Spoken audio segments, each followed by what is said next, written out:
if you're saying you're a business that wants to have a quote unquote healthy culture, that your employees now are going to hold you to that and see if that's just a statement you put on a wall or a culture you're really trying to exemplify. Business leaders know the future is already here. The economy is shifting. Non-humans are entering the workforce. Nothing feels certain. SHRM understands those evolving challenges, both in the workplace and the wider world. In this podcast, we'll bring together authors, researchers, executives, and non-traditional experts to help you take on the challenges others haven't yet considered. Because you don't need to be a futurist, you need actionable insights now. You need to be a Tomorrowist. I'm Jerry Wan. Welcome to Tomorrowist, where we explore the trends shaping the future of work. For decades, success at work was measured by titles, status, and productivity. Today, more employees are asking a different question. Does my work actually feel meaningful? In an era shaped by burnout, constant connectivity, and rapid change, people are reevaluating what purpose, fulfillment, and belonging should look like in the modern workplace. And as careers become less linear, organizations are being challenged to create experiences that feel more human, intentional, and connected. Joining us today is Charles Lee, founder and CEO of Ideation and author of Design Your Good Life. Together, we'll explore what it means to design a more meaningful future of work and why purpose and belonging are increasingly becoming business imperatives, not just cultural ideals. Charles, welcome to Tomorrowist. Thanks for having me, Jerry. It's a pleasure to be here. Excited for this conversation, and I don't know when people would be listening or watching this, but your book came out yesterday, and so this is a very good time to be talking about your book and your ideas that you share and the work that you've been doing for decades. Today, conversations around work are increasingly tied to burnout, loneliness, disengagement, and shifting expectations around success. What's happening in the world right now that's forcing leaders and employees alike to rethink what purpose, meaning, and belonging? Jerry, that's a great question. I think you're really well aware that we're living in an era of change. Everything from like technological shifts and advancements, all the geopolitical realities and shift in societal values are definitely disrupting work and culture as a whole.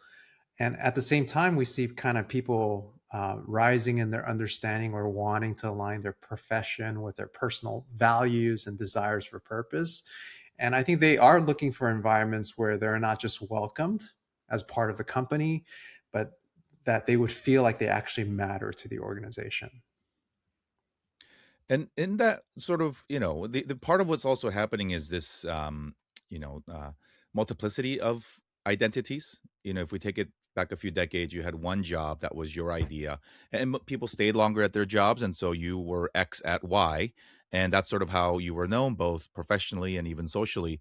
And another trend, or the trend that we've seen is, people have side jobs, people have multiple identities, not say, but they do different things. And so how does that impact how people feel, traditionally belonging at work versus, maybe not having that be their primary or sole identity?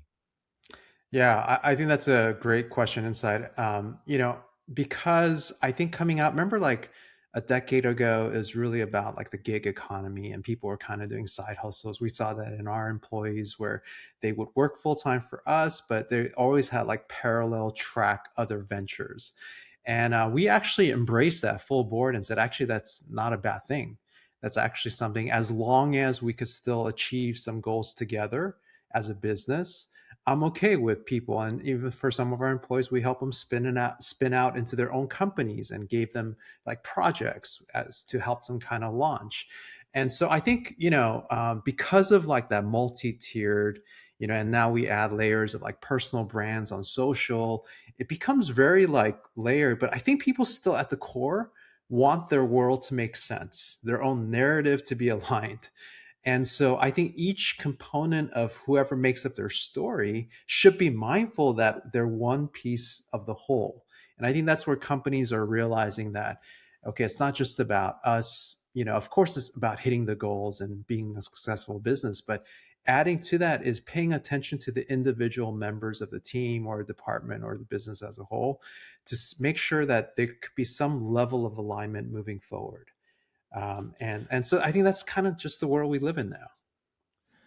And, I think we would all agree that we're not going back into that box of having a singular Right. identity.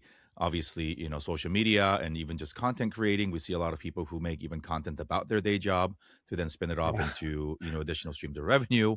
Yeah, with or without With permission. Yeah, and I even thinking about when I used to be employed by an organization, and the things and opinions that people had about what I would post and what I would do sort of outside of 9 to 5, and that's a misnomer, right? There's no more 9 to 5. We're fully connected 24/7. Those boundaries are constantly evolving, and they're getting bigger and bigger. And it's really interesting to see the dialogue from various types of organizations, really about how much control they want to have over their employees, both while they are on the clock and out. We've also seen some, silly stories or ridiculous stories of people around the world having multiple full-time jobs because you can do Yeah, that from home now. And so this sort of, going to a social event and saying, hey, I'm Jerry, I'm X at Y company, and that's my thing.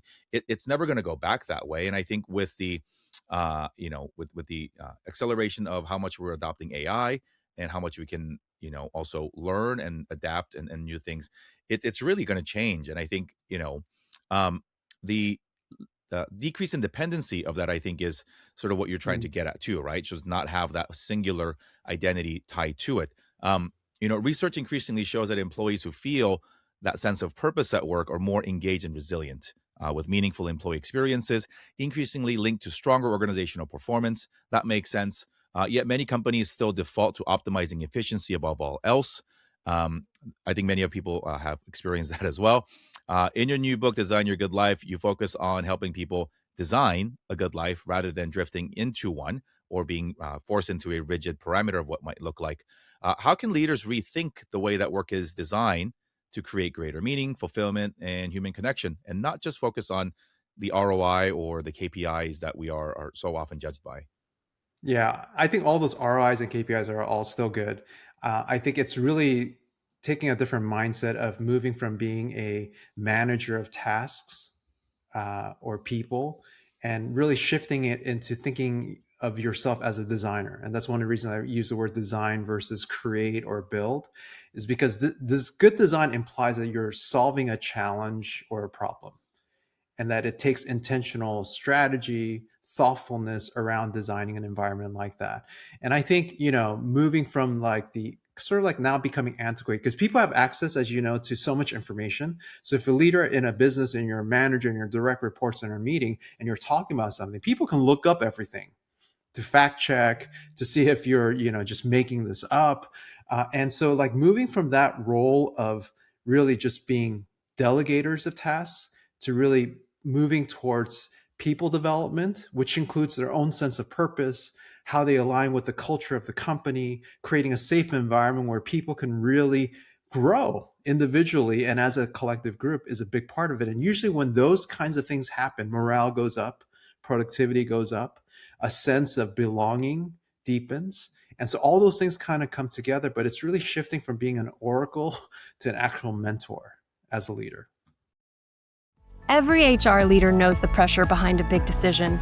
You're expected to move fast, manage risk, and choose the right strategy for your people and your business. That's why SHRM 26 matters. It brings together the insights you need to make smarter decisions on compliance, AI, talent strategy, leadership, and more. You get practical guidance that you can apply right away.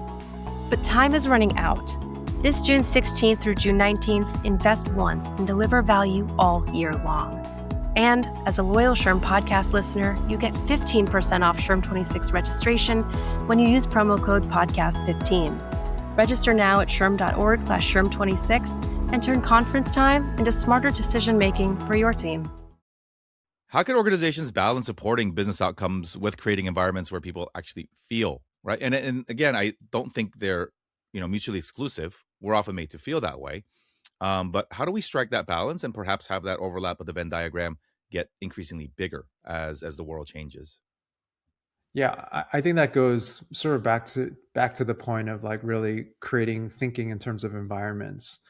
I really believe that because, as you see, like technology, things like AI exponentially, companies are trying to integrate it, really grow it. And in the midst of that, I think that element of the human factor gets a little bit diminished. And what happens is as you just kind of lend yourself to tech, your autonomy starts to kind of slip through your fingers. And I think it's really important that leaders don't forget that, look, your employees are actual human beings that have their own stories, their own desires, their own passions. And to ignore that for the sake of a company goal, it will inevitably lead to losing talent, not attracting the right talent, especially these days where people are becoming more sensitive that they want their work to matter Right. a lot more. And they want a sense that their work actually fits into the sense of fulfillment and personal purpose. And so I think it is about intentionally creating environments in which growth can happen, where there's safety in the exchange of ideas and opportunities, and transparency and accountability. That if you're saying you're a business that wants to have a quote unquote healthy culture, that your employees now are going to hold you to that and see if that's just a statement you put on a wall or a culture you're really trying to exemplify. When we talk about environments, Charles, I want to go in sort of two, sort of holes here, because there's the physical environment and then there's the structural environment, right? And I think the structural environment, we'll start with that. You know, a lot of these, demands for metrics or productivity really comes from middle management because they are judged and then they have to report up, right? And so it really starts at the top of how you set that tone of, how executives, then senior managers and middle managers and all the way down are then both judged, incentivized, compensated, rewarded. And that's sort of how it dictates how they treat their own people. And so, does it really start at the top? And if you are a manager who feels stuck in the middle because you do care for your people, but yet you are, constantly being judged by your own metrics, and therefore that impacts how you treat your teams. How do we, coach or encourage those people who might feel a little bit stuck in helping them design a world where both are possible and making sure that their own teams don't get burned out?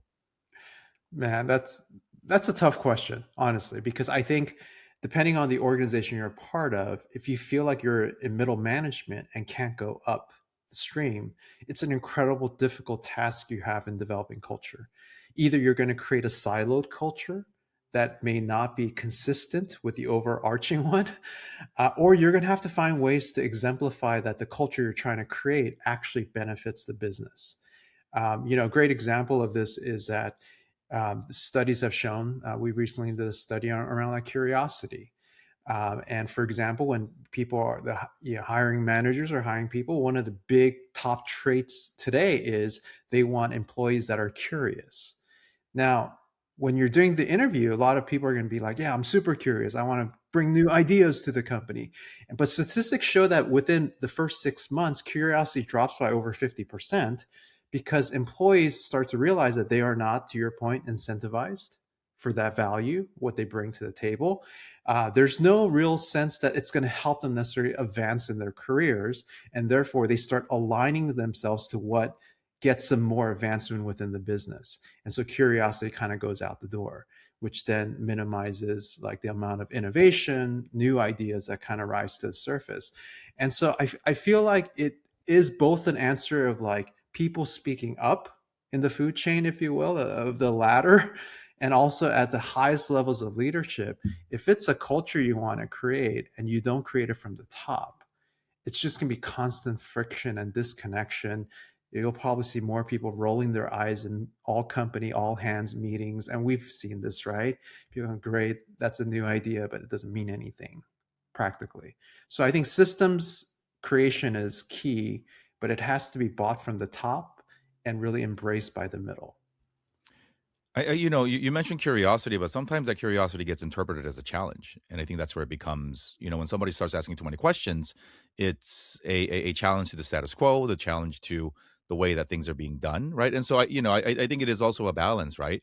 Be curious, but it's also being mindful that based on how you are judged, or how you are compensated or whatnot, just to make sure that that is kept in mind, right? And the other part of the question about culture and sort of environment is how we work and where we work, right? And so a lot of this, building a right culture, or having that identity was rooted in the physical nature of where work was being done, right? And so traditionally, as my Yeah. kids would say in the 1900s, most of us went to a physical office, right? You Uh-huh. left home, you did work, And before the internet and before cell phones, work was left at work, right? And so there was a physical disconnect. And obviously, we've seen shows like Severance really sort of drive that point home of what it would look like if there was truly a work environment where you would completely check out.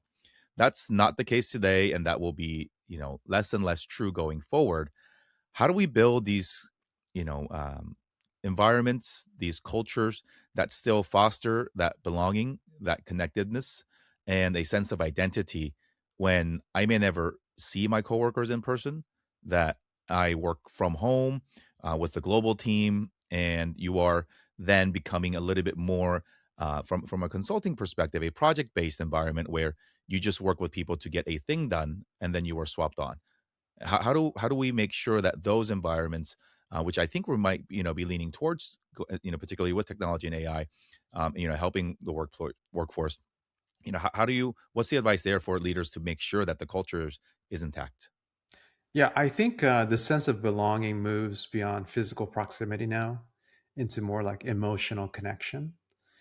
Whether that happens through one-on-one conversations that are not project-based, whether it's creating a little bit of space for people to actually connect about things outside of what the meeting plan was. It's not having really the master of productivity in everything that you do, because companies are run by people. There was a great framing. Like recently, I heard, and I forget the gentleman's name. I was listening to a podcast, and he said, "Look, inclusion is about just kind of opening the door and welcoming people in. Belonging is giving them the sense that they're part of something, that they have a place there." But then he took it another level and said, "It's really, if you want to move beyond that, it's about mattering.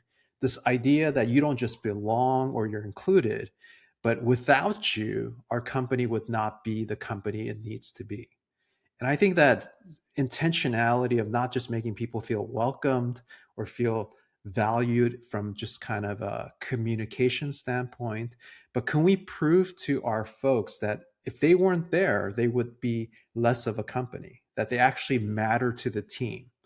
And so I think that requires like one-on-one connection. That requires, managers being more interested in a person's life beyond their tasks and beyond their own like professional goals within the business.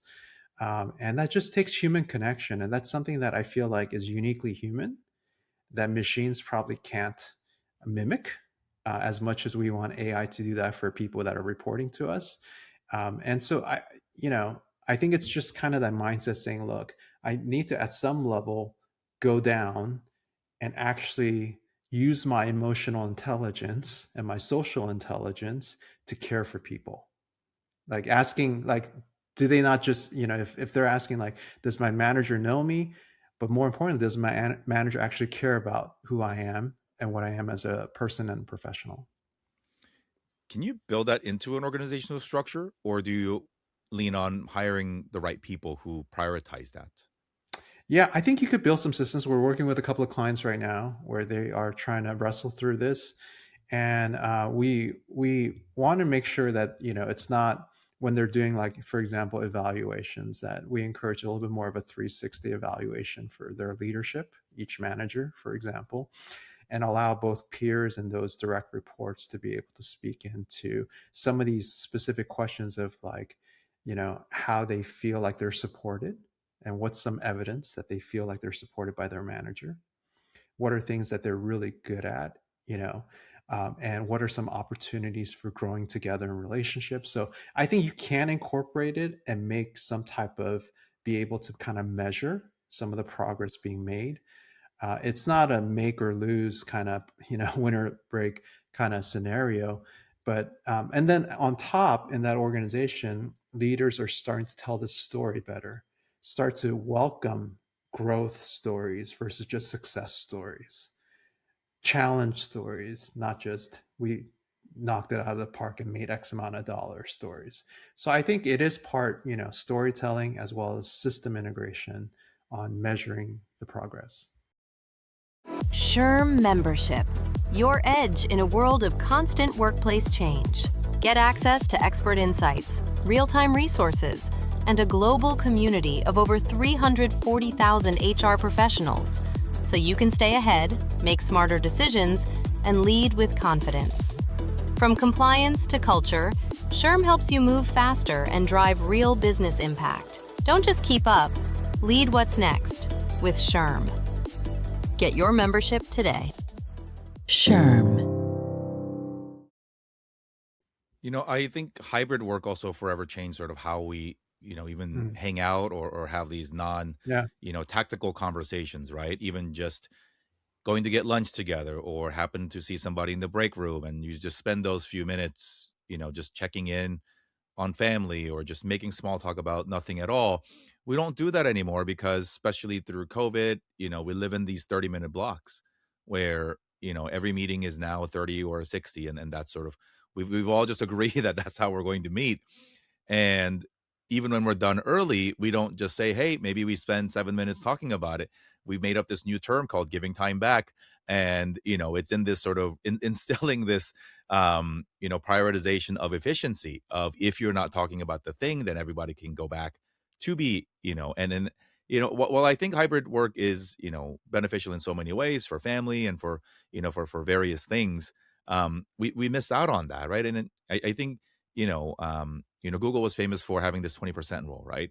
You're supposed to spend 20% of your time not on your day job, but on something else, something creative. And maybe something like that is, a company trial or a pilot program where, you assign 10-20% of the day to say, hey, you got to talk to people about something not related to the task at hand, get to know them better, right? Because I think it really has to Yeah. do with that, right? And I think all the data suggests that people are more lonely, both not at both in their personal and social lives, not just at work.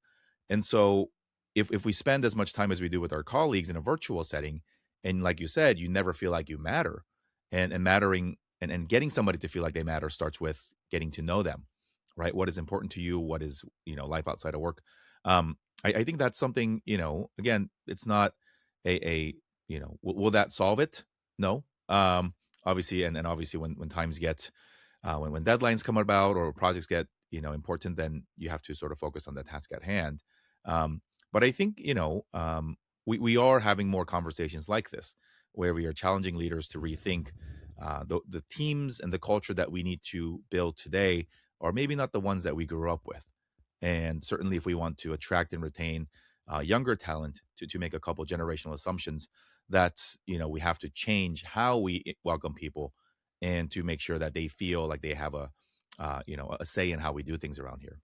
Yeah, I totally agree. And I think it is the effort. I mean, because of some of the benefits of maybe having remote workers, that you could leverage some of that budget savings at some level and do more like in person. Because I think people get to know each other when there's some type of shared experience. This is why I'm a big fan of like offsites or one day kind of fun days. And it may seem counterproductive, but actually that sense of like I could trust you because we just played this game and I realized the way you're thinking about strategy and helping our team win, that carries value even subconsciously when you're actually in a work project.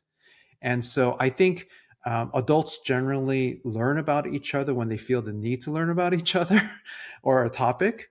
And so creating those moments now is a great opportunity. Now, I love this because, like, we're really well versed in AI. Like leaders have been crying for decades, saying like, if I had more time, I would invest more in our people. I'm like, technology is here. It can, they say statistically over 50% of tasks in a normal job can be automated by AI today with the current version of the technology. Like the time is there for you now. If you could leverage that tech, what are you going to do with that time as a leader for your people and as for your business? And so even if you don't take the other 50%, even if you took 20%, taking that 80-20 rule and invest it in somebody on your team each day or each week, that's going to be a powerful outcome that also increases productivity and ROI and all those other good things that are related. Yeah, I think that is really the million-dollar question, right? That is facing sort of work as a whole. What are we going to do with this? The promise of savings, right? Of time, of money, of and then there's so many fundamental questions there, right? Years ago, Andrew Yang advocated for universal basic income because he said there will come a day where majority of work as we know it will be done without human beings. And so, how do you take care of people, right?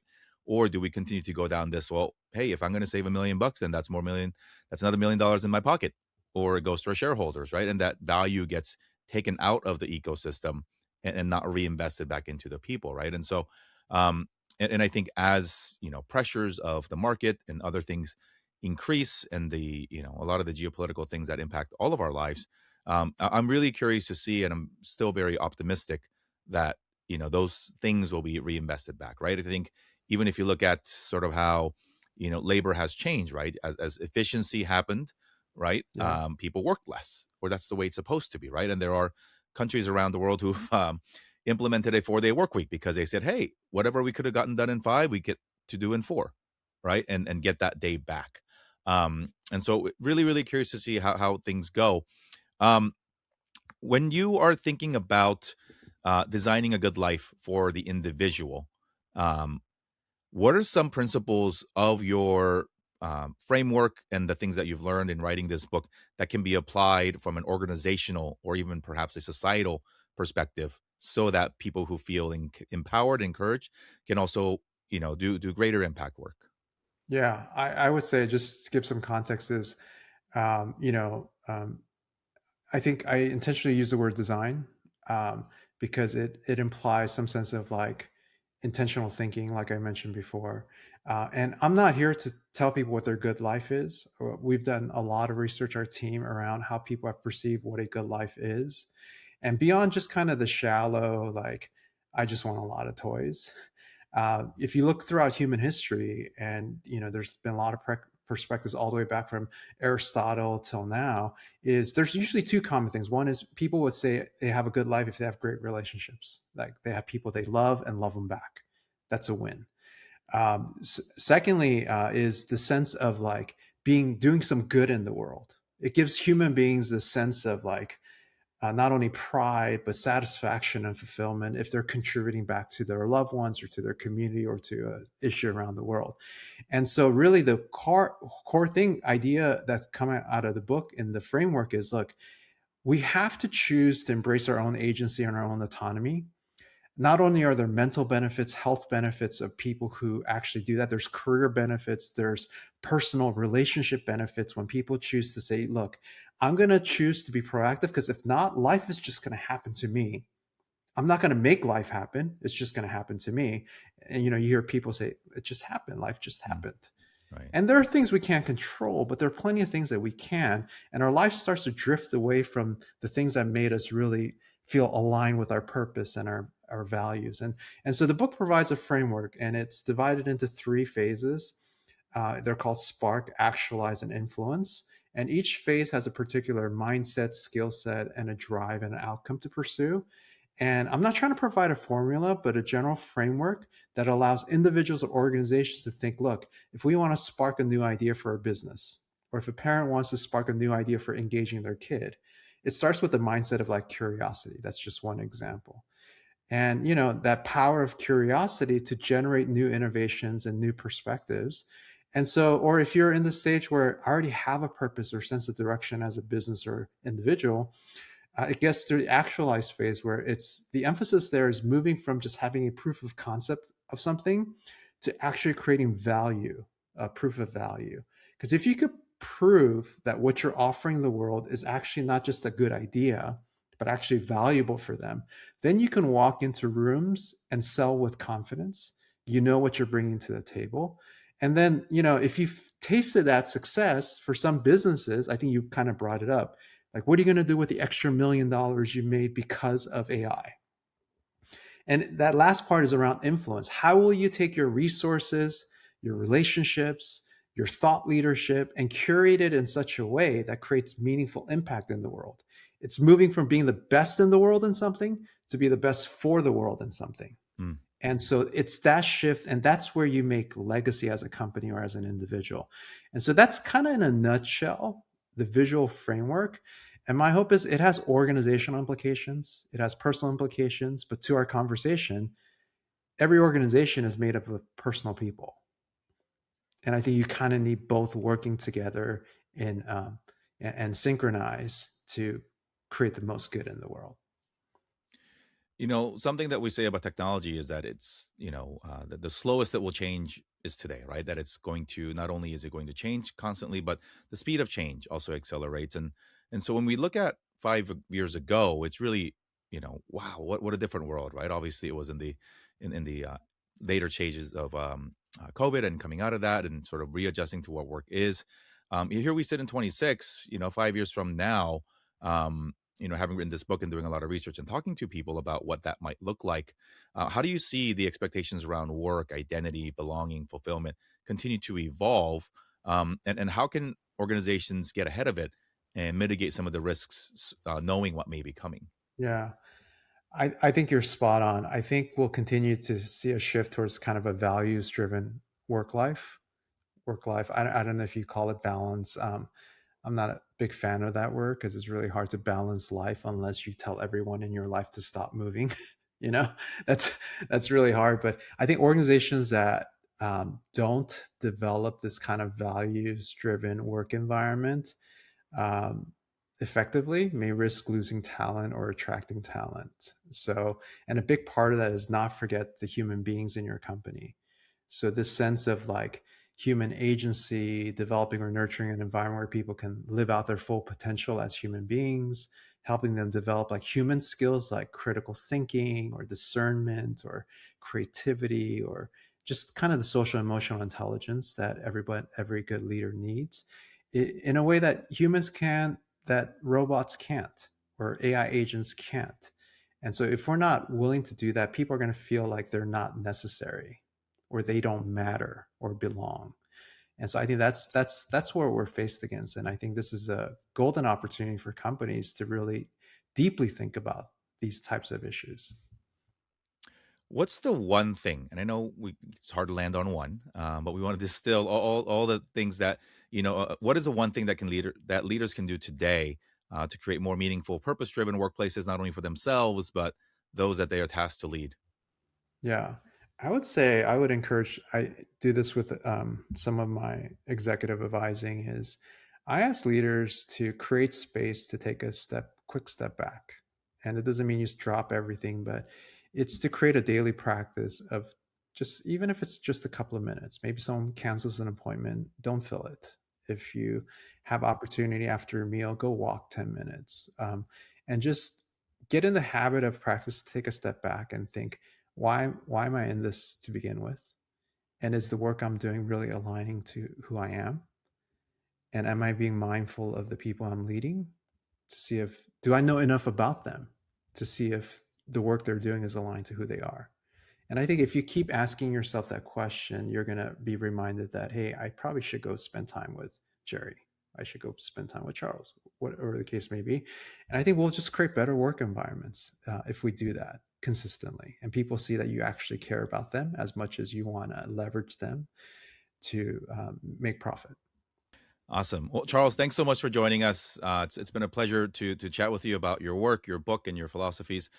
Really, to help us get to a better place, both at work and then ultimately just in our personal lives. And so, Design Your Good Life is out today wherever you get your books, and so we encourage folks to pick it up and to give it a spin. That's it for this week's episode. If this conversation with Charles resonated with you, check out the show notes for more resources and insights on designing a more meaningful, purpose-driven workplaces for today and for the future. Thanks for joining, and see you next time on Tomorrowist. If you enjoyed today's conversation, please subscribe to Tomorrowist wherever you get your podcast. We also publish a weekly newsletter with in-depth articles and the latest SHRM research to help keep you in the know about the trends shaping the future of work. You can subscribe and find all of our episodes on our website at shrm.org/Tomorrowist. Thanks for listening. And remember, the workplace is changing rapidly. You don't have to be a futurist, be a Tomorrowist. SHRM.